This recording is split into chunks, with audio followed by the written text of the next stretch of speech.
Welcome to Kick Back with Chris. Kick Back with Chris, the martial arts podcast.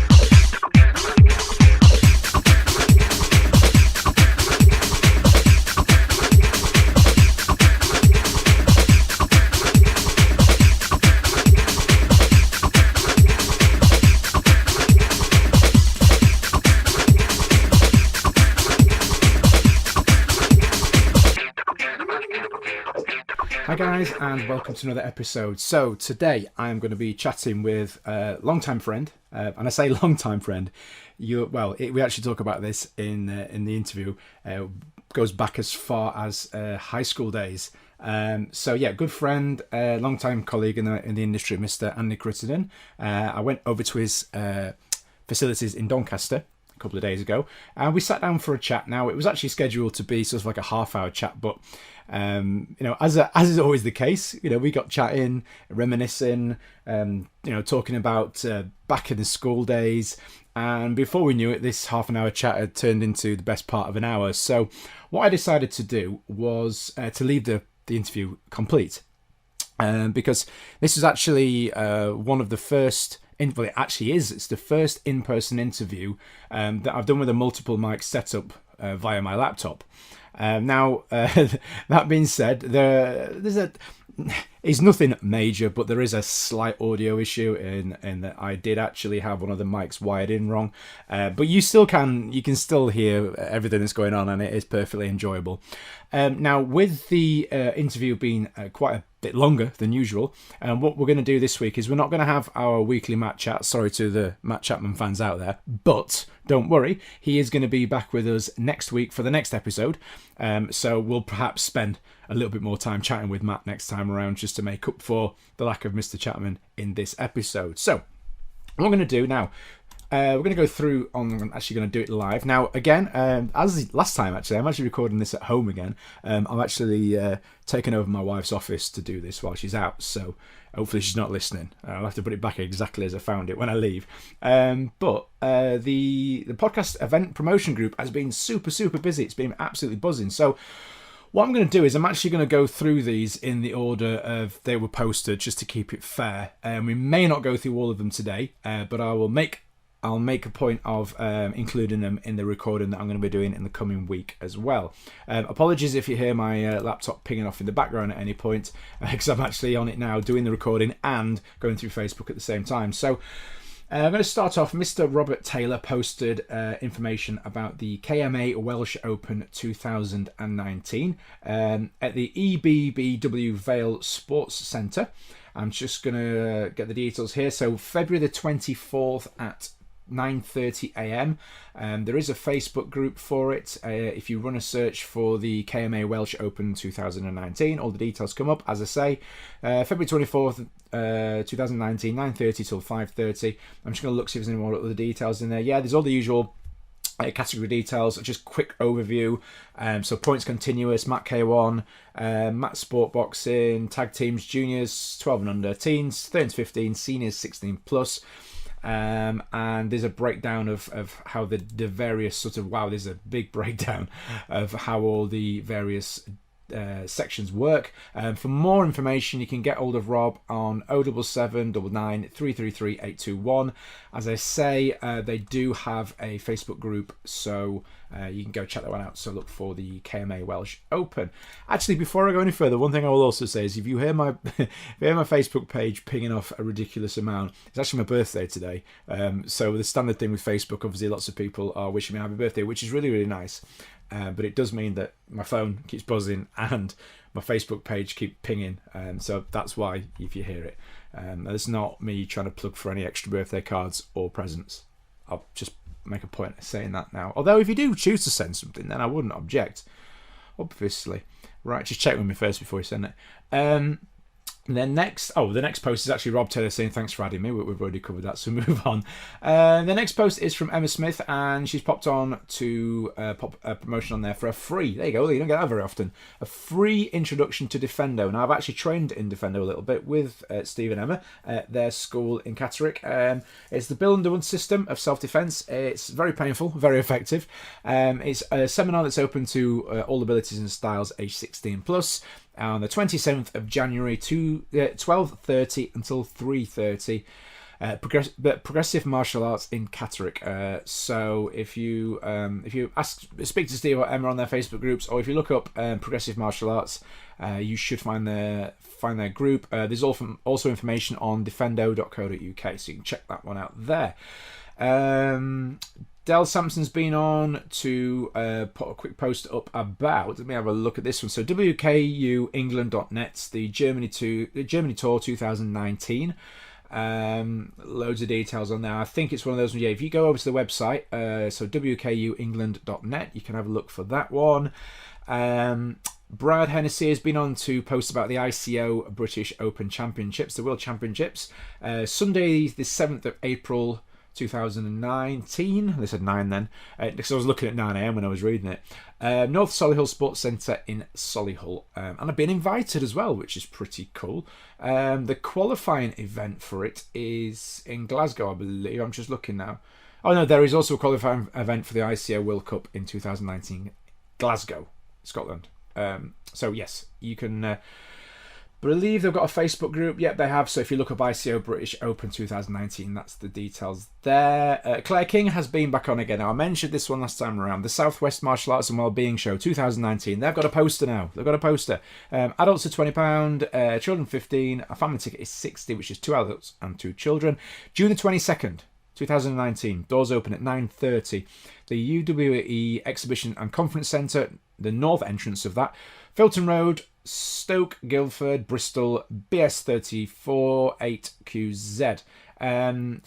For a first event, there's some good people involved. So we've got Master Sken, Tyler Ford, Chris Gridelli, Lee Charles, Matt Chapman, our Matt Chap himself, Zara Fithian, and a whole host of other people as well. Their phone number is 07927 154 463, or you can go online at southwestmartialartsshow.co.uk. I did actually speak to them myself. They did actually invite me along to teach, which is really cool. It's just the distance from where I am in North Yorkshire. It didn't really make it viable for a first event, because obviously with all first events, funding is limited, and obviously the cost to get me down there and everything, it would have been ridiculous. So perhaps in the future that would be cool. Lucci's been on to post a little bit about Kaizen, and he's saying tickets are already selling fast. Remember, under 14s go free. That's cool. Under 14s go free. Under 14 years of age, by the way, before anybody thinks, not under 14 stone. Yes. Gotta be careful on that. There's always that one person. But no, joking aside, under 14 years go free. And they've just this last week, released the details of some of the super seminars, of which very thankful of them. They've actually invited me to be one of the super seminars. I don't have the full details on what's involved with that yet. I'm actually, Lucci, if you're listening, we're going to get you on again for the 25th time. No, but joking aside, just to get you on and talk about this a little bit so you can explain to everybody what that actually is, or how it works. Mr. John McNally, one of our previous guests, has been on, just to remind everybody that on May the 6th, the bank holiday Monday, he's going to be offering a Bill Superfoot Wallace seminar.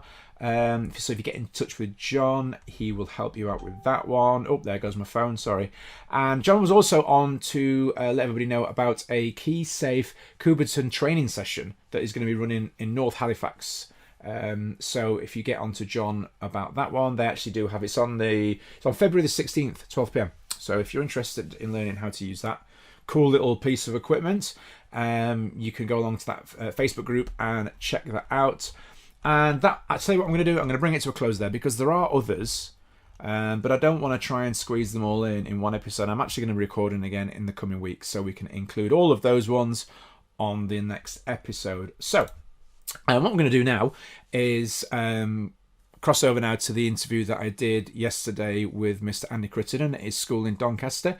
It was really fun chat, and really nice to catch up. And I will speak to you all on the other side. You're listening to Kick Back with Chris, the martial arts podcast, brought to you by www.onlinekicking.co.uk. Okay, so joining me today, we've got Mr. Andy Crittenden. I'm actually at his centre in Doncaster at the minute, and I've managed to get the seat next to the radiator, so I'm perfectly comfortable with my coffee. How are you doing, sir? I'm good, thank you. Yeah, I noticed that. You'd set it up, and I'm sat over here in cold, and you're sat on the radiator. He's just a good host, that's what it is. It is. At which point he walks off. Oh, I shut it door to keep the heat in. Keep the heat in as much as possible. So what I always like to do with all the interviews is go right back to the start, back to day one when you first got into martial arts. I believe it was the late 1980s? Yeah, like most people, watched Karate Kid and said I want to do that. And my dad, his friend did Taekwondo, right, in Hexthorpe, and he said, you should do Taekwondo, but not with us, because it's all like adults and they're not really very kid friendly. Right. 1987. Yeah. I don't think anyone was. No. But so my dad took me to train with Kim Stones, and that were on Townfields Primary School. And it was just not something I took to straight away, but I just kept plodding on. Enjoyed the training, but never could have seen me doing it for a long time. So was it something that you wanted to do for a while, or did it just sort of pop onto your radar and you thought, my brain didn't work like that. My brain was like, let's do this now. Yeah. So it was like, I watched Karate Kid on the Monday and I was training by the Tuesday. I love it. I think a lot of people around there did. I was a similar sort of thing, school across the road, people going in and kit, what's this all about? Saw it in a film. That's that thing that they're doing. I want a bit of that. So I can't even imagine how he knew where it was. It must have been a newspaper advert. Probably. Everything was around then. Hexthorpe as well. I can't actually do that. Wasn't where I went. It was weird. No, I don't think it would be, because I was training around at that sort of time. It's probably in the same circles. Yeah, it was TAGB, same as we were. Cool. So I still don't understand GDPR, so I'm not giving I don't give names away unless I know them. No, you're all right with that, I think. Oh my god. So you got into your training. You say you didn't take to it. Was it? You just stuck with it, and I remember crying. I think we all did I a was bit of only that. 7, so that's all right, I suppose. But once I got into it, I just really look forward to going. Yeah. Every Tuesday, Thursday. Yeah. It was just, it was something cool and something different as well. Everyone else was playing football, and I didn't know anybody else that did martial arts back then, but people did, but they didn't really, it sort of kept yourself to yourself. Absolutely. You're going to be a target. Yeah. Well, it's interesting you say that, because obviously to us, not to everybody else listening, we actually went to high school together. I wouldn't say we were best of mates at school. Big school. Yeah, we're a big school. But you were training then. I was training then. Yeah. But as you say, you don't quite advertise territorial it. Though, because I come through Balby Central, Balby Middle. What did you do? I did Nightingale First School. There's now the army thing now, isn't it? Yeah, it's for the tanks. Yeah, we'll put an advert out. So I went there. Quite good, actually. I went to that school. It's now full of tanks. Then I went to what was Woodfield Middle, which is probably not even called that now. I don't even know where that is. It's just up road from the same school. So it's Croft Road, and then I can't remember the name of the road. Is it Cedar Road, that big one? And then there was a school. It's got great big. It's like an art. It looks like it might not even be there anymore. I don't know. My primary school's still there. 'Cause I've taught there pretty much every year since I. Wow. Well, not since I left there, because I've only been down or something. Yeah. But since I started teaching, I teach there regularly. It's one at local schools to me, but my middle school got knocked down. So there was probably other people doing martial arts as well, but it's not something you really. Yeah. I think we were. I remember we were encouraged to not bang on about it. We were secret ninjas, weren't we? Yeah. Now it's opposite way around now. Everyone's got a card. Now we make them go out in the shiny suits and give them cards. Give your card out. Give a card to your friends. Now it's like, don't tell your mates. We don't want anyone else come in. So when you first started out, did you do any competitions or anything as a child, or was it more as you were older? I did first competition I did was 1988 North of England TAGB Championships in Goal. Right. And there were literally 100 and odd people in. And back then you did fighting and, patterns and sparring. Yeah. There were no, you did one or the other. And I got some photos from that. It was quite, all I remember of that day was fighting this big big guy. I just told himself that. I'm thinking, I don't know what I kind of can't say. You can say what you want. So, he won't be listening. no. And if you are listening, it's all in good I just fun. found this big guy, and he was bigger than me, and I'm going, I'm quite an honest person, I'm going, yeah, he should be with me. But it was just on belt. Yeah. And I was about a green belt or something. It was all the green belts in together. I was like, this is fair, he's massive. And I kept kicking him in nuts because he was too tall. And then I was getting warnings and stuff, but he was proper whacking me, and I didn't like it. And I always had this impression that I'd lost my very first ever fight. But then I found some pictures about 10 years ago of other fights that I'd had before that one. Right. So I was quite happy that I'd obviously won to... Oh, they might have had a repechage and I didn't win, but in my head, I won the first fight. And it was because I did a Death Star, and I was doing like this kill face before Master Ken even did it. Because I've got a picture of myself getting my belt, getting this sash tie around me, and they're in a traditional ready stance just staring this kid out, and he's looking away. I think, yeah, just keep looking. It must have worked. So then I got battered by this other kid in that crowd. Those are the days. So you obviously stuck with it, and then in the 90s got involved with assisting in classes and. Yeah, I always say I got community service, but that sounds wrong, doesn't it? We did like a trident at school. Oh yeah, I remember that. And you had to do 3 things. I can't even remember what they were, but one of them was like helping the community. Yeah. So I didn't really fancy digging up people's gardens and stuff because I'm not very good like that. Yeah. So I went to my instructor and I said, can I help out in classes? And he went, what do you mean? Why would I need you to? He's saying, I don't need any help. I was like, no, just sign the sheet for me then. And I had to do X amount of hours, and I started helping out in class, and I loved it. I absolutely loved it. I was 16, and I was helping in the kids' classes, and I just absolutely just thought it was brilliant. And at that age, I'd gone, I'd been training 9 years, gone on and off. If there were any classes on a Friday night, there's no way to go because I'd have preferred a cider on X or down.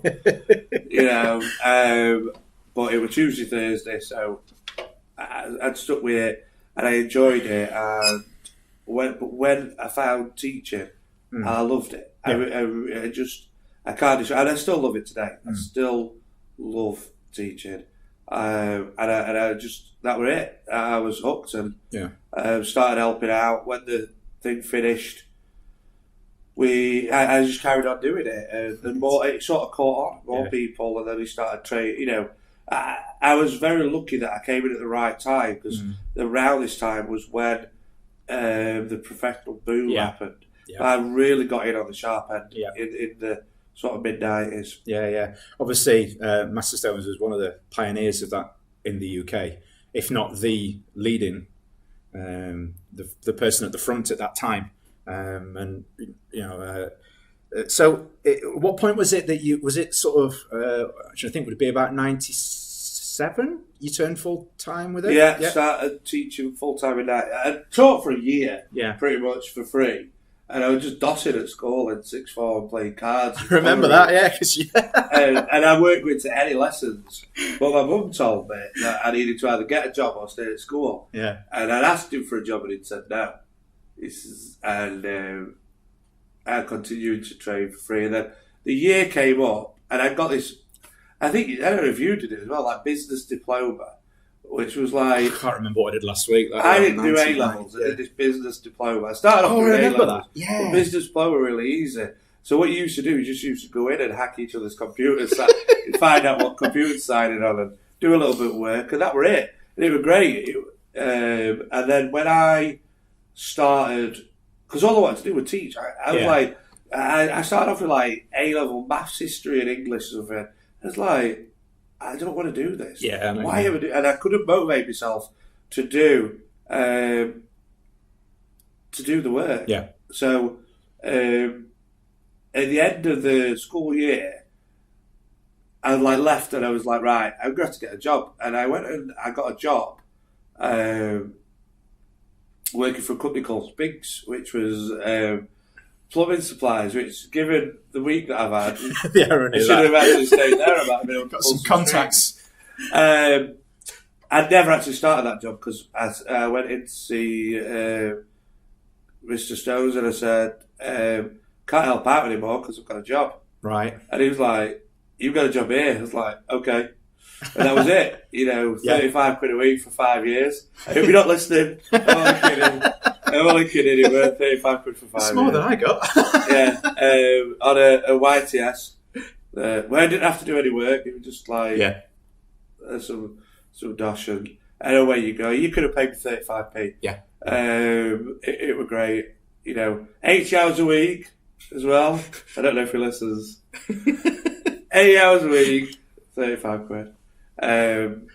But it was the dream job, and I was just, I just loved it. And the timing was great with the professional side. Around that time, he opened his second school, and then multiple schools, and then got into the consultancy, EFC, UP.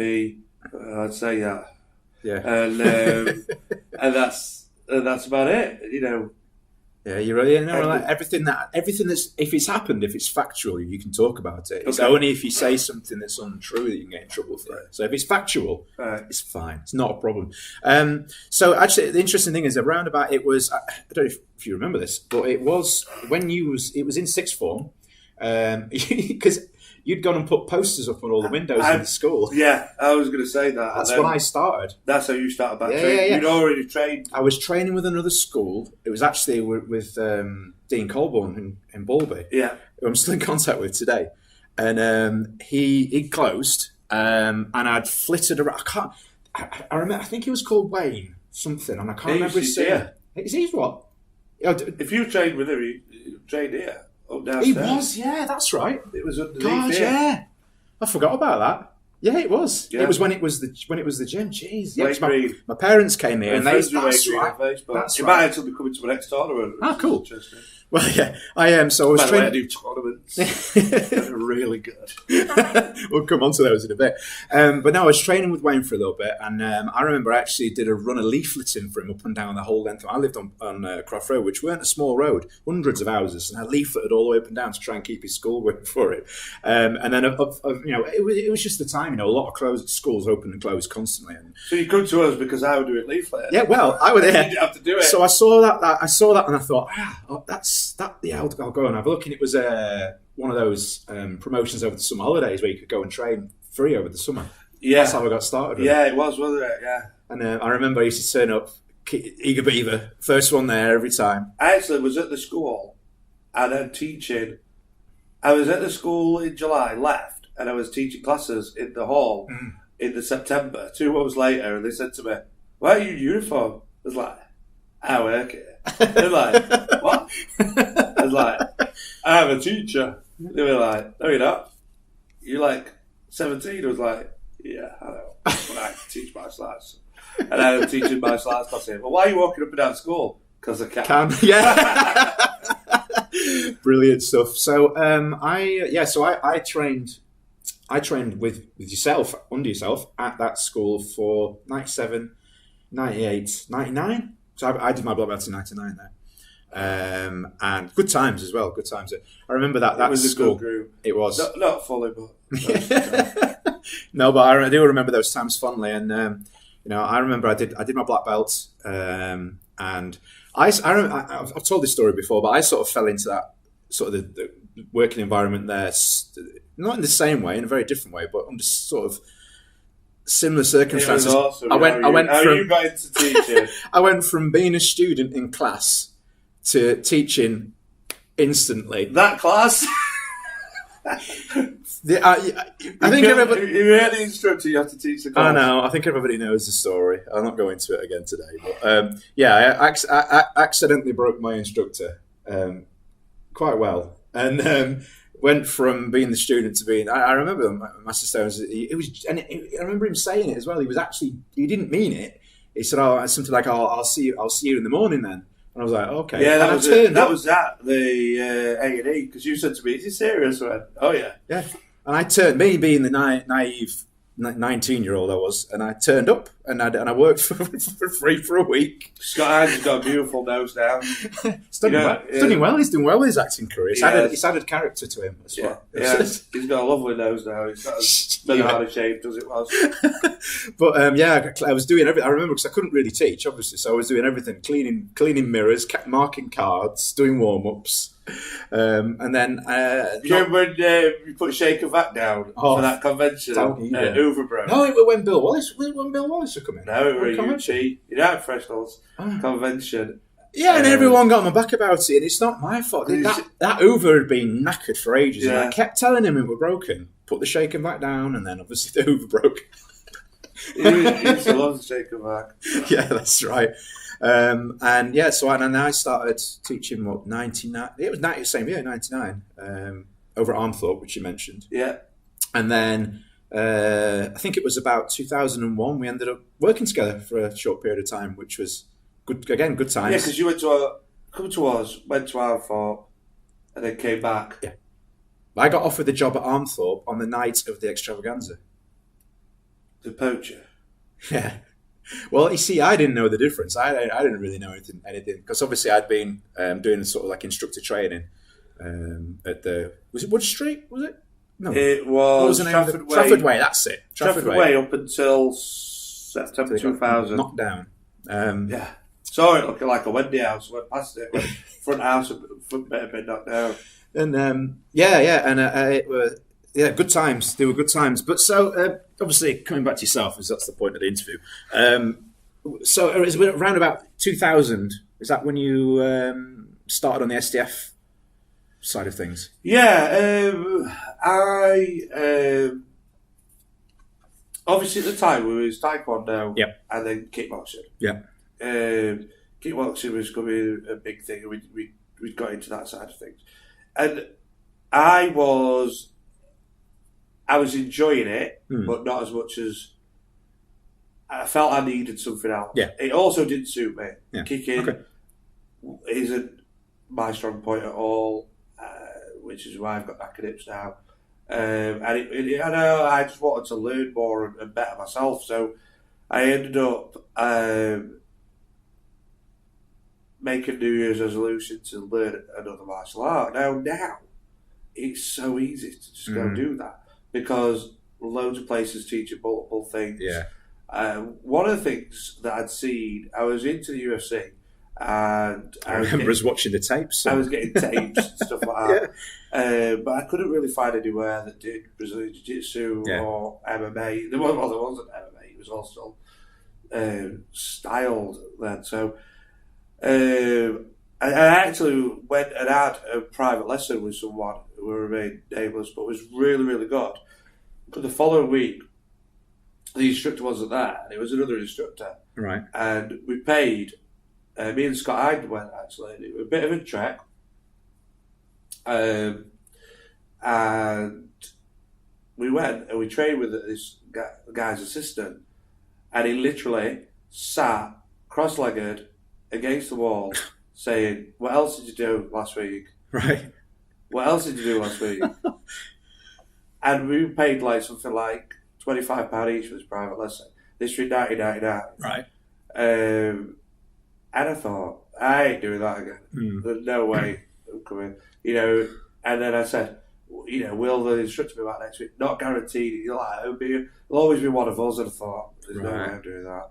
So I started looking through Martial Arts Illustrated, which I think a lot of people don't realise how much of an impact that has on people. Oh, yeah. I can't walk past a shop without looking for it. It's still can't get my head around. Yeah. I don't go into town or anything like that very often. Yeah. So when I went past like a magazine rack and looked for it. It's crazy, but that's the time. Changing I know times. we're still going in other forms. And I opened this. I was looking through Martial Arts Illustrated. And I saw this guy getting people in headlocks and strangles and stuff, and I thought that looks good. And I just learned to drive, so I were all right. I could drive, and I had a bit of time on my hands. we were like in the morning. Those are the days. I used to start work about 1, so I had a bit of time. So at the bottom it said, if you're interested in classes or private tuition, blah blah blah, please call this number. Right. And I just remember it being 01709, which is Rotherham, yeah, or parts of Doncaster. Yeah. And I was like, oh, wow, and it was like a Sunday night. And this is a dig. You ready for a dig? So I did ring up, because you don't ring up places on a Sunday night, do you? We do. We get phone calls 24. People ring me at middle of night about that. I had one in middle of night, half past 12 last night. Yeah. But back then, we waited, and I rang the next morning, and the guy called Dave Turton answered, and I had a great chat with him. Just, he's going to come up in conversation, but just a great guy, just done so much for me.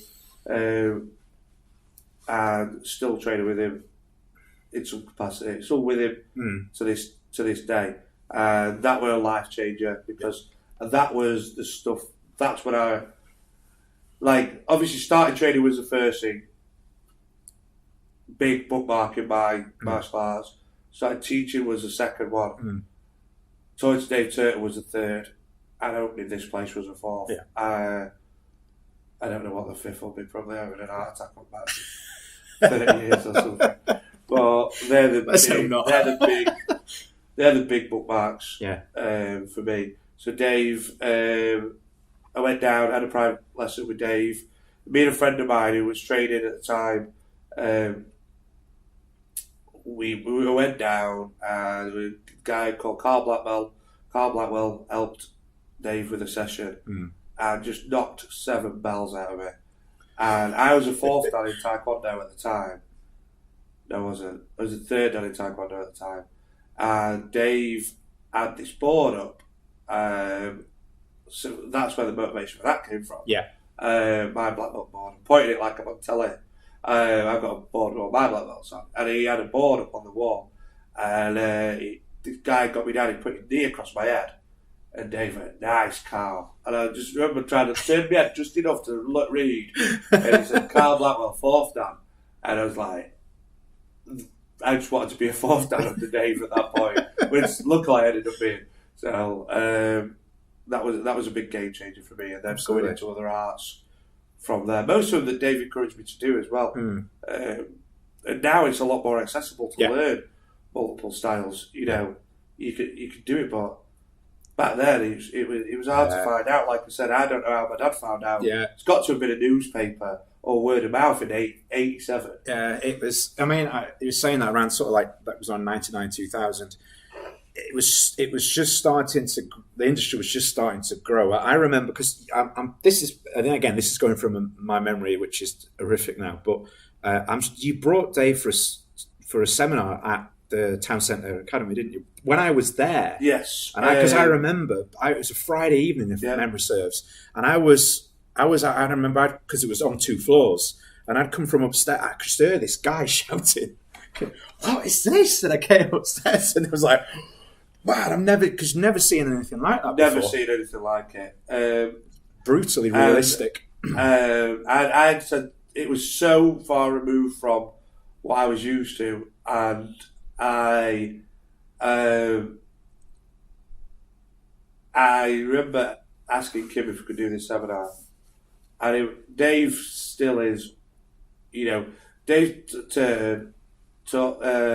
when I started training private lessons with him, there were 2 of us. We used to give him a £10 each. Nice. We still do. Wow. The last lesson with him was about a year and a half ago. Okay. And we still gave him £10 each. Ian Harrison became my training partner. His petrol used to be less than the training fee. Now it's double. Yeah. But Dave's seminar was something ridiculous, like he wanted 50 quid or something. Right. Something stupid like that. Maybe £100, I don't know. Yeah. Way a lot. Yeah. So I remember saying, look, I want this guy to come. He's absolutely brilliant. It's 2 hours and he only wants say 100 quid. Yeah. It's easy for my maths. And I said, I'll charge everyone a tenner. I don't want any money for it. If it makes more than £100, you've made money. We had about 20 on the seminar, and he said, I've heard he swears in his classes. I was like, he judges you right. He said, you can't swear. You can do anything else. I can't swear on this, can I? You can if you want. Can I? Right. Get in. So, I'll only swear because what he said. It's in context. So he said he introduced himself and he brought 5 guys with him. He brought Steve Ballard, Neil Hall, Neil Freeman, Keith Freeman, Carl Blackwell, all who are still around and all who have been here as well, taught here. So he brought someone out, usually Keith, because Keith was biggie, so he liked to pick on Keith. And he said, right, if this guy tries to punch you, none of these blocks that you learn are going to do anything. I have a saying, blocking is bollocks. And I just went, because Kim wasn't there, but his wife, Coral, was. And I could just see her looking, and it's like, Dave, remember the bit about not swearing? I didn't swear. That's swearing. No, that's just a saying. It's got a swear word in it, Dave. Can you try to work around it a little bit? He said, well, what else would I say? Like, I know you could have said rubbish. It doesn't sound as good. I suppose you're right. But we ended up doing a lot of seminars there and millions here. No one will ever do as many seminars here as Dave. I don't think even I can do as many seminars as Dave's done here. So obviously now moving to, we were saying here, your school that opened in 2000, late 02, was it early? I left in 02. Right, okay. We both had a similar path to opening our own schools. We did. Via more ends. And yes. I was not,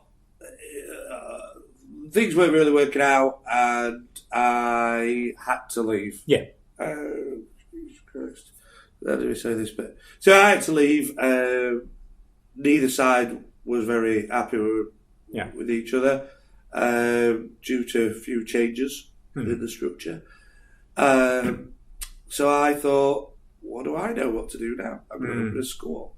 So I left on the 30th of November 2002 and looked around for a school hall. Yeah. And no one was really hiring out. It was quite difficult. Yeah. And I didn't set my expectations very high. And I was training with somebody else at the time, as well as Dave, and they said to me, there's a place on Sanford Road in Bowlby that's empty. It used to be a gym. And I said, I don't think I can really afford it. Yeah. As I got no money. I was 22, I got no savings or anything. So I went up and I looked through the windows and it had got punch bag brackets from the previous. Yeah. It used to be a gym, but the downstairs had a studio. Yeah, that's where the Taekwondo was. Yeah. But the gym had gone bust. I'm still getting letters from people now, like 20 years later. So I was looking through windows and somebody from the garage came over to me and said, it's not open, mate. I was like, thanks. I don't really know what happened to myself. There were no cars. Yeah. There were nothing. It was all just empty. And I was like, thanks for that. Who owns it? It's Ted won't listen to this, my landlord, but he might be knocking about somewhere. There's an old guy who owns lighting shop. Yeah. He were all 16 years ago, my landlord, bless him. So I went up to this lighting shop and I said, do you own this building downstairs? And he starts rubbing his hands together like some villain or something. Yes, come with me, young man. Yeah. Like green and naive. It's like, right, let's have a look. And he showed me this part where I'm at now. And he told me the price. And I was like, okay, that per year? Yeah. And then he said, oh, there's this downstairs. Because it wasn't separated off, but he was happy to let me have it downstairs. There was no one else about, and I took that on. And my rent was £666.66. £666 a month for the first 6 months to get me in. And I was like, could you have done anything else? That's so. How did he come to that? Oh, no idea. If you met him, you'd know. I have a few times. Yeah. When we're doing networking, he sometimes comes in just to, I don't know, just to interrupt. I don't know. Yeah. Just to stand there so I own his carpet. Yeah. So, he's my friend on Facebook, so when I share this, I say, guys, listen to this. This on. I love him, really. He said lots of very nice things to you when we weren't recording, so I'll just put that in there. So, I was lucky at the time that I had a group of students that wanted to train with me. Yeah. So, going back to it, I was running Kim Stones' main school at the time with 400 students, and I was the main instructor at that time. I was possibly at that time the only full-time one as well. So I was doing a lot, and the arm thump instructors were coming over and doing bits and bits. But I was, it wasn't my school, but it was. Kim wasn't teaching. Yeah. He was showing to the UP and the consultancy. So I had a little group of loyal students.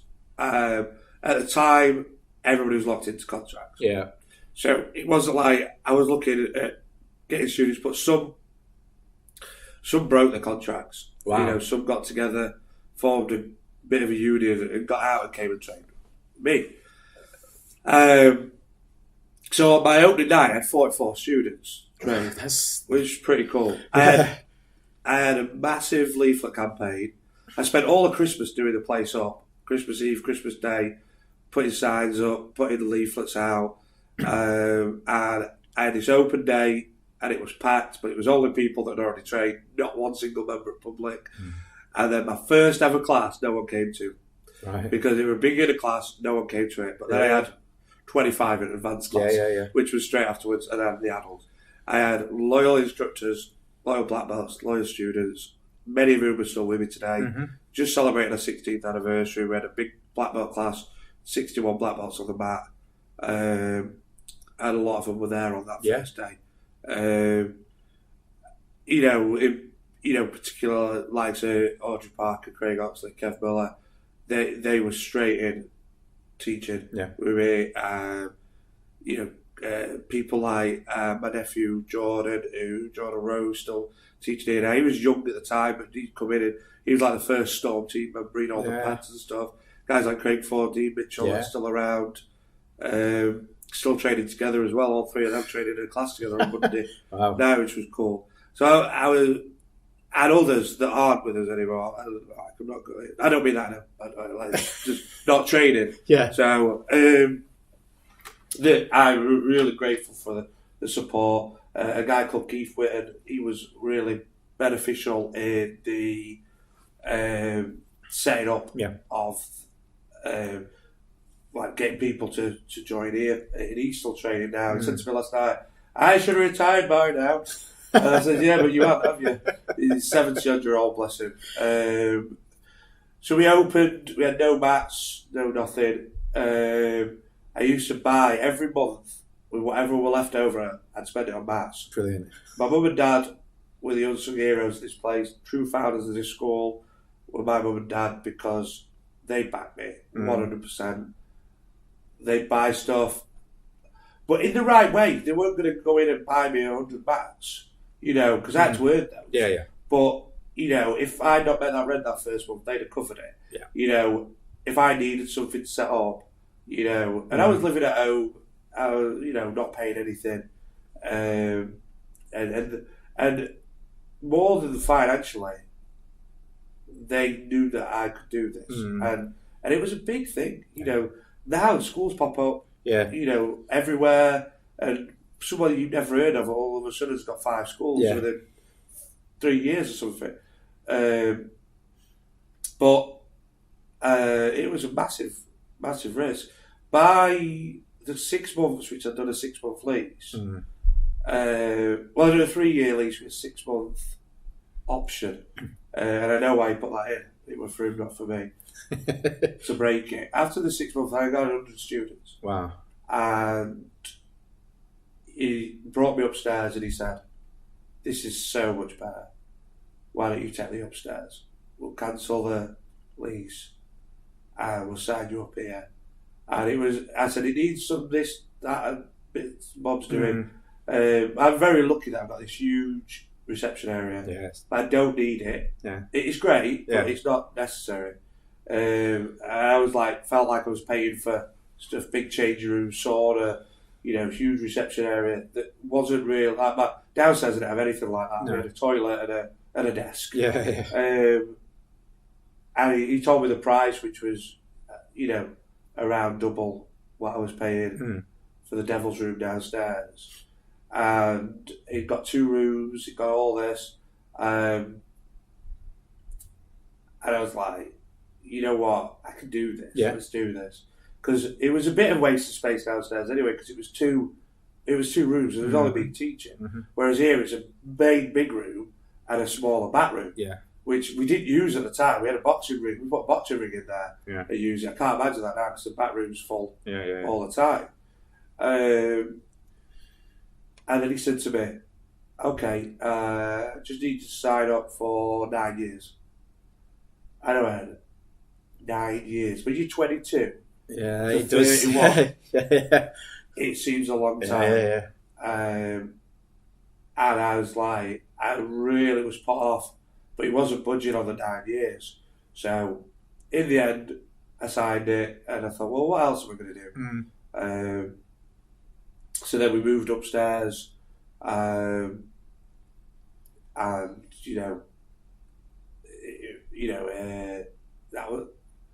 really gave me the sort of facility to get to where I want to be. Yeah, which is, it is fantastic facilities for those people who are not visitors. Obviously, you can see photos on Facebook and the website and stuff. But the really interesting thing for me as well is the fact that it's fair to say that obviously as instructors and school owners, there are similarities in the way that we run things, but we do fundamentally run quite different schools because we're different people.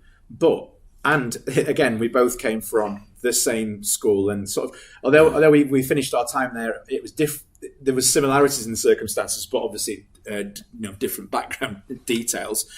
But I think it is very fair to say that we wouldn't have the schools that we have if it wasn't for what we picked up during our time. We have now, and I think we'd have both stayed where we were. But it was blessing in disguise. Yeah. Very lucky to still have a good relationship with Kim Stones, so to speak, and we've got on really well. You brought him back here to teach. That was amazing. You came down as well. I wasn't going to miss that. He's due another visit, if you're listening. That would be You've cool. probably turned off by now.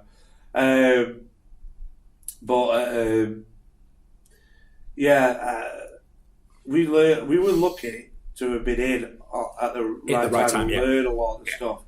And everybody runs the schools differently. Mm-hmm. So I think martial arts is a personal thing. Yeah. Everybody learns their own. Maybe learn off the same people, but they do things in their own manners. Mm-hmm. Same with teaching, same with running a school. Yeah. It's personality run. I've got 4 schools.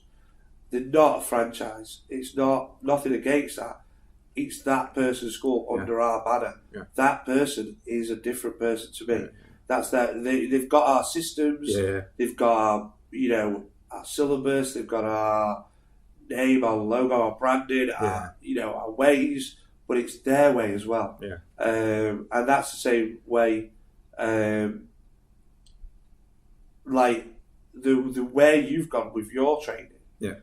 Reflects on your school. Exactly. The way I've got with my training reflects my school. Yep. However, in 1998, we were both all doing the same stuff. The same thing. Yeah. I think it's the way I like to think of it is it's the way we were expected to behave as employees and instructors. We knew what the rules were, and there was no deviation from it. It was you're expected at this time, you're expected to do that. And I used to begrudge doing things like active counting the things and all that. At the time, it was a bit of a ball ache. I actually wanted to kick pads, do sparring, and have fun teaching. But all that other stuff that I didn't want to do now comes into play. I mean, I don't do all of it, but it was the things like little things like, we were talking about this earlier. I don't feel so good today. I'll not teach a class, but now you have to get up. You have to do it. You have to get on and do it. And I don't even remember having any time off when I was working there. I snapped my foot, literally nearly pulled my foot off once at Armthorpe, and I was back there the next day. Oh, yeah. I went to hospital, got my crutches, and I was back teaching the next day. Yeah, because that's what was expected, and I think that's what's carried on now into my business. Yeah, and then I think like when I left here, when I started here, I felt like I had to be the opposite because you have to be different. But no, at the end of the day, that my last month at Doncaster, Kingstones Academy, we did £22,000 that month. That was in 2002. You were doing something right. 400 students, 2 floors. And that 400 is a real number. There was the active count for the highest active count when I was there was 398. Yeah. So we had 400 students, 2 people had week off. 398 is a real number. I think there's a lot of people making the numbers up right now. That was a real number back then. But there wasn't competition. I don't think you're going to handle 398 even in here. But you won't get that now because there's schools everywhere. Yeah. We've had so many schools open like near here. Most of them don't last very long, to be fair. But there's schools all over Doncaster. Yeah. The schools I've never even heard of. When I teach in a primary school, I do martial arts. I always encourage them. I think it's great. Yeah. And I say, who do you train with? I have not heard of the people. That's not a slant at them. They've probably not heard of me. Yeah. But I know what you mean. Unless they're listening to this podcast, keep out with Chris. But then they will have. There's so much going on out there. Nearly every primary school has a martial arts school. Nearly every scout or church hall has a martial arts group in it. And then I think there's now over 20-something full-time schools in Doncaster. Wow, really? I've got 4 of them. So, there's at least 20 full-time martial arts schools. There's one on the very next street here, which I'm not going to advertise. But they've not been open very long. And obviously there's a gym over the road that's got martial arts, and that lad who wanders up and down regularly puts out. It is so. Anyway, we've all done it. I remember doing a big clipboard and things. That was fun. I only did it once. Thank God. But we learned a lot. We learned a lot. The systems were there. We were getting stuff direct from the best people in the States, but they're the best guys in the UK. Were all together at that time. Guys like Kim Stones, John Jepson, Lee Childs, Matt Fidesz, Shabby Akhtar, Frank Murphy. I tagged something on this. I did a post, you commented on it, and I kept adding other people. Ken Pankovic, great guy, who I still do a lot of work with today.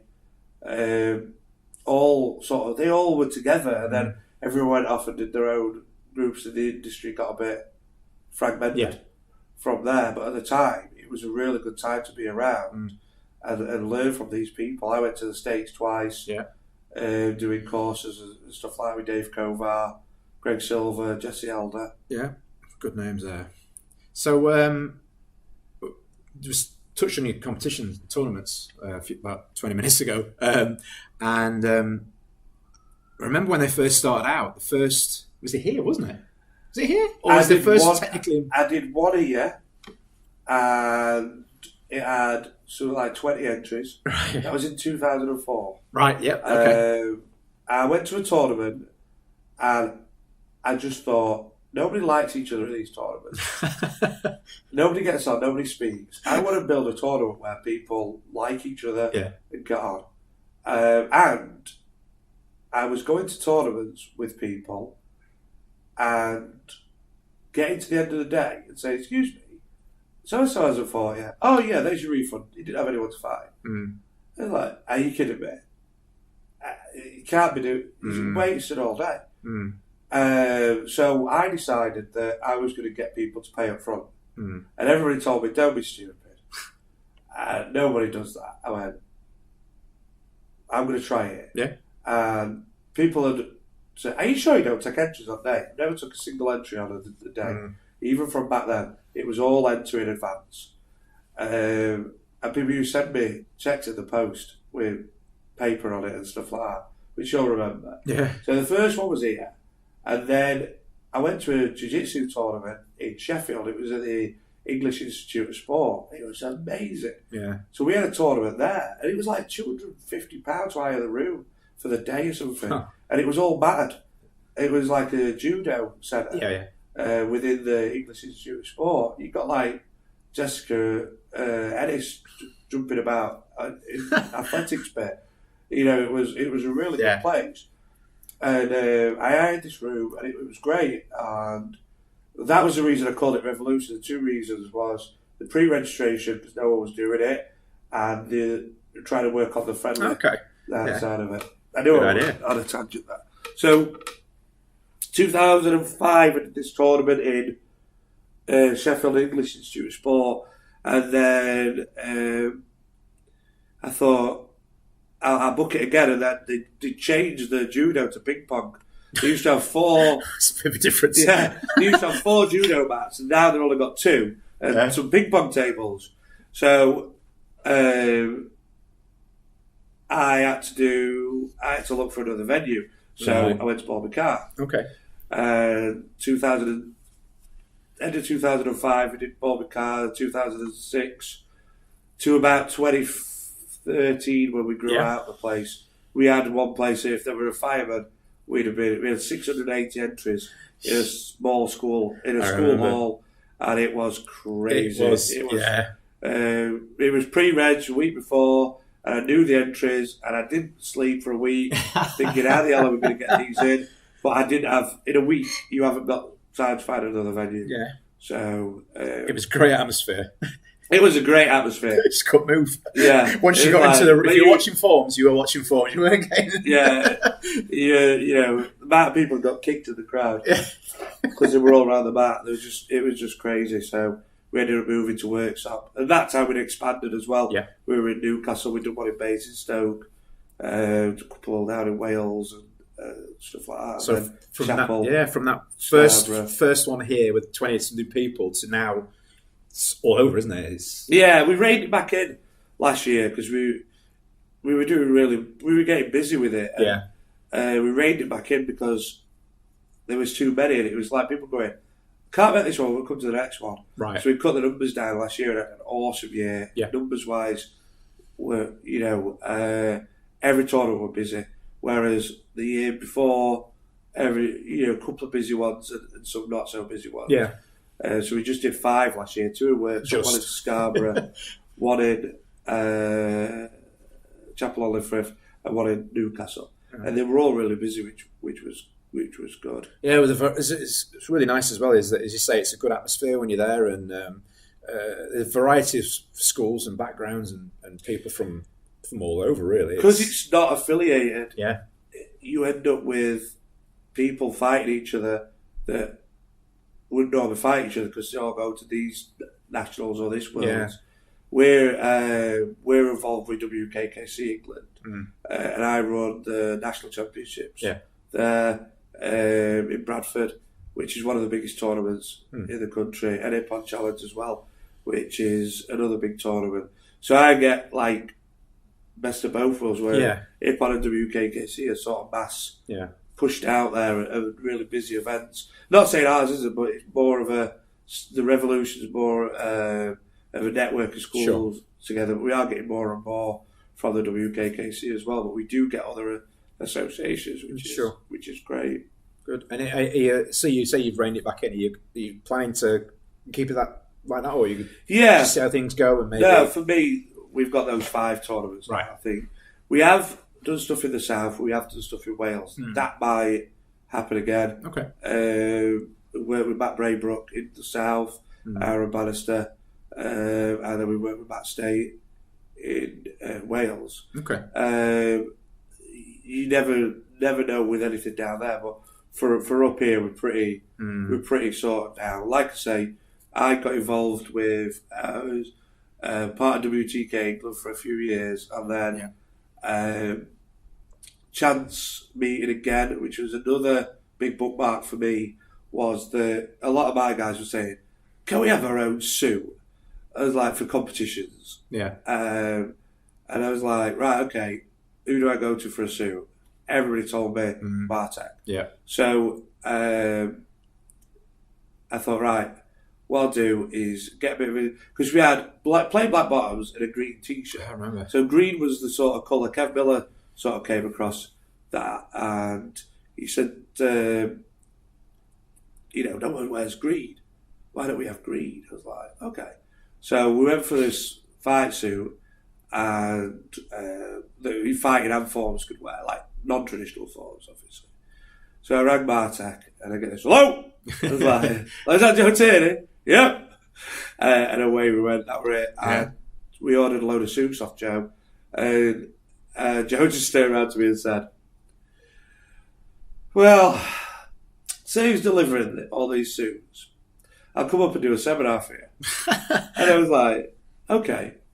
So we ended up coming to this deal where if they bought the suit, they got the seminar off price or something like that. Right. And it was packed, and Joe came, and he was great. And a lot of my guys had already got a connection with Joe because they'd gone to the Worlds in 2011, and it was when we'd started expanding the schools. Okay. And I was literally here running every school while the guys who were running the schools were off competing. And Joe took them under the wing. So it was a natural evolution. I think in 2015 or something. No, 2014. 2015 was the first year we went to the Worlds. 2014 he come down, and we just got on really well. Ended up running the nationals for him in the WKKC. He just started that the year after, and worked really closely ever since. Fantastic. So, beginning of the year, obviously now 2019, plans for this year, and then obviously going forwards. Got anything going on that you can share? The non-secret I have stuff. to be in office and I'm looking at the wall plan. Well, there's loads. It's beginning of this year is quite hectic for us. I get that. I had this idea end of last year that I wanted to do this black belt class, but I wanted to make it a bit special. Okay.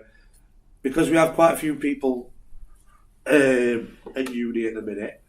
Obviously, we've got multiple schools, so we don't always get people together. So I looked at the 2nd of January and I thought, no, everybody's free on the 2nd of January. Yeah. Nobody's hungover because they're all been nursing their hangover. Even students. All the uni kids are back. Yeah.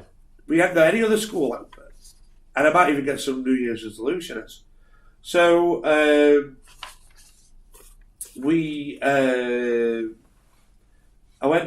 did this black belt class and pushed it out there, did a poster, sent it out, and I opened up about 6 o'clock. It was 6:30, and it was just people coming through the door. Right. Past, present, and future. Yeah. Well, not future because we're always black belt. No, they are the future because they're youngins. Yeah. And there were 61 black belts came. Wow. So I lined them up in grade order. 6th dance, 5th dance, 4th dance, 3rd dance. And the front row, which has got 10 squares, got down to pretty much just a couple of 3rd dance on the front row. And then the next 2 rows were 3rd and 2nd. And they had nowhere to put the 1st dance. They just literally had to just jump in. Space. We had a great class. We kick-started a good year. Yeah. We've got... we just took on a new instructor intake, which is for our instructor course we run every 2 years. So the intake this year was 23. So we took 23 guys on the instructor course that are going to be training all this year. Fantastic.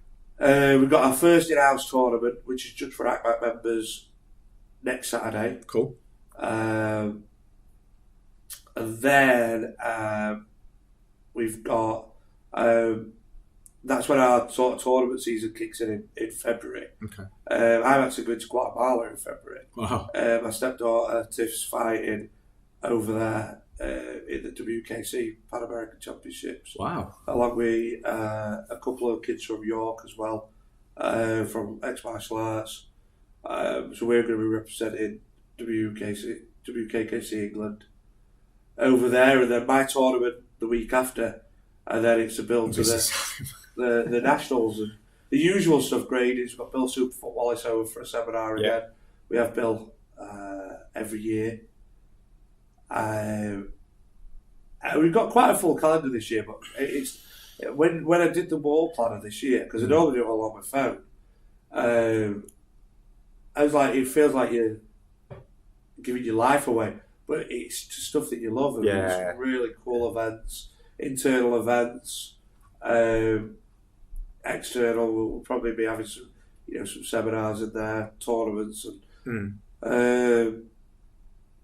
general. We've had a good start to the year, numbers wise. We're on what are we on today? It is it's the 18th. Because it's my birthday tomorrow. Oh, you should have known that then. Yeah, and I don't. I'm terrible. You'll not be saying that next year. Yeah. We've had 18 new members this month, which we're not a big new members school. We're more bigger on retention. Well, you can see that when you've got students that are still training with you from 20 years ago. That's crazy, isn't it?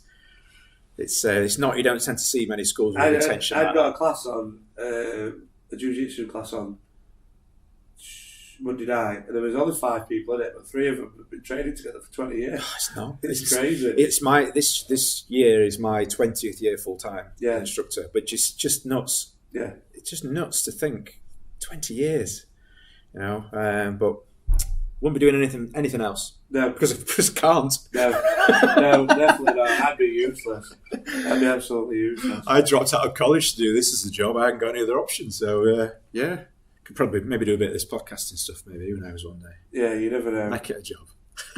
But listen, thanks for your time. It's been great chatting. And can I just say thanks for coming? Absolutely. Thanks for doing it. I've got to, I just want to finish off. I just want to give credit to people that have, like I've mentioned a few people. Go for it. I've been very lucky that I've had a lot of support from good people like yourselves, other school owners, people that have taught me, people that I've taught. Very lucky to have a really good instructor team. Allow me, like in February, I'm away 3 times in February, and the schools will still run. Really good instructors running my schools. Their schools, the Outback schools. You got that people say, well, how do you cope running the other schools and stuff? Well, they're run by their instructors, they're owned by the instructors, but we all stay together under one banner. We do all the gradings together, and like the people that run the other schools have got my wife, Lucy, who we've been together a long time now. She has support with all this martial arts stuff. She runs her own school. That's been running 7 years. I've got Aidan Lindley, who's been training with me for 22 years. He's a 5th dan. Jess Cornish, who's a 5th dan, who's been training. She started in 97 when I started an after-school club at Woodfield Primary. Yeah. So another 5th dan. So the people that were in schools were are close. The family. Yeah. So that's why we can maintain the standard. Because a lot of people say as soon as you've got more than one school, you're not bothered about standards, you're not bothered about it. That was the biggest thing for me going forward. And I wouldn't be sat here today doing this interview with you without all these people, family support. Like I say, Lucy, she's just how she puts up with me. I don't know, like turn up, wake up in the middle of the night, turn the light on, and start getting my laptop out and start doing work. Like, what are you doing? And like, first 10 years, she was like, now she just switches off to it. Yeah. And like I say, the instructor team here, people that have been here a long time, support team, family, and my instructors. I can't I'm very humble and very lucky to be around. You were at the wedding, when me and Lucy got married. It was a, I'm not saying it was also David from martial arts. The pictures that were circulated of people from all over the country that were together. It was a special thing, and that's the biggest thing for me for martial arts. The love of martial arts is the people you meet, the memories you make. I would have met any. You're probably the only martial artist I would have met if I had have done martial arts. Does that make sense? It's I get it. But I wouldn't have known because we wouldn't have got onto the subject. Met my wife. Yeah, because we were secret ninjas then. We didn't talk about it. Yeah, met my wife, stepdaughters, and obviously best man at my wedding, stuff like that. Yeah. It's a great thing. It's done a lot for us. It's a great thing that you're doing, getting out there, and hoping the podcast's going to grow. Hopefully you won't lose too many viewers. People listen to me. I don't think anyone south of Leicester can understand it. Yeah. Do you have subtitles? My wife will complain now. She hates it. She hates it when I come back to Doncaster. She says, "Oh, you start talking like that again." Yeah. I have to put my posh voice back on when you walk in. When you go to Daresbury later and you go, "Hey up." All right, yeah. So I have to switch my posh voice back on again when I go home. But no, thanks again for your time. This has turned into a super interview. It's over an hour, but we're going to leave it all in. We'll leave it. Even mention superheroes. We're not going to mention superheroes. Superheroes in martial arts. No, we'll stay well away from that one. For little inside joke there, but it's all good. Right, thanks again, sir. We'll leave it there, and then we'll speak soon. Thank you. Enjoy our podcast? Please remember to subscribe, rate and review Kickback with Chris on iTunes today. So yeah, a really fun chat there with Andy. It was great to visit his school as always, and it was really nice for us to sit down and catch up. We see each other fairly regularly, as is the case with all martial artists and martial arts events. But it's been a long time since we actually sat down and just chatted about our past training together and at school and things like that.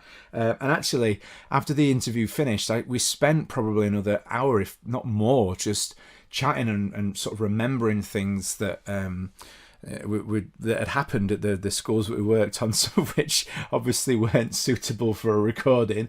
But joking aside, it was really nice to catch up with him, and something that I should have done really before now. So something that I picked up on a couple of days ago is actually with everything that's been going on, I miss all this stuff. And the one of the good things about social media is it sort of brings you into the loop really quickly when these things happen. Now, as some of you have probably already seen, and some of you may not already know yet, the trailer for John Wick 3 has dropped, and my goodness, does it look delightful. I've mentioned before in previous episodes, I'm a big fan of the previous two John Wick films. And part 3 looks set to be even as possibly even better than the first two if they can manage that. Again, I've discussed my I used to follow Mark Dacascos massively as a teenager and early in my 20s, beginning of my sort of film career, trying to emulate the moves in films like Only the Strong and Drive, things like that. And if you've not seen those two, go look them up. But yeah, Mark Dacascos is in John Wick 3, and I'm looking forward to seeing the skills he brings to that film, and obviously what Keanu brings to the film as well. So yeah, if you've not seen that trailer, do go check it out, because it looks lots of fun as always. As in the previous films, the action team have done a fantastic job, and really really cool stuff. Now not martial arts related, so you might be thinking, well, what am I mentioning this for? But just something cool. I actually saw, as again many of you probably did, they've dropped a teaser for Ghostbusters 3. They just popped out of absolutely nowhere. I don't think this was really on anyone's radar at all. I was watching it, and it took me back to a kid when I was mad into the cartoon series. I think it ran for like 10, maybe more series. Absolutely loved it. And then of course the films as well. But I think I was around about sort of 10 years old when I first watched the original film, maybe a little bit younger.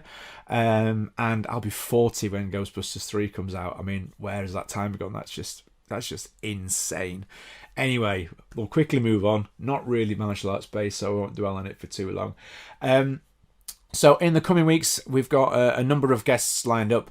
I'm not going to say who, just because it's not all locked down, and I don't want to say something and then have it not happen. But lots going on and some really cool things to bring to you guys. Thanks again to everybody that took the time. I know I went on a little bit of a sort of promotional push the last week. Some people have said that they were having a little bit of trouble getting the reviews to work on iTunes. I don't know why. I'm not really an Apple user. I have an iPad 4 somewhere that I use in my gym for sign-ups, but other than that, I don't really use the tech too much. So I know, don't crucify me. I know the Apple fans out there are probably like getting ready to throw their phone out the window now. But anyway, if you are an iTunes user and you can pop along and pop us a star rating and review on there, if it works for you, let me know. If it doesn't work for you, likewise, let me know. And maybe I can try and get to the bottom of what's going on with it. But it does help to push the show out. So appreciate all your efforts on that one. So I'm actually going to go off now. It's actually Saturday. I'm going to go off now and enjoy the rest of my birthday, have a bit of a relax, and I'll speak to you all next week.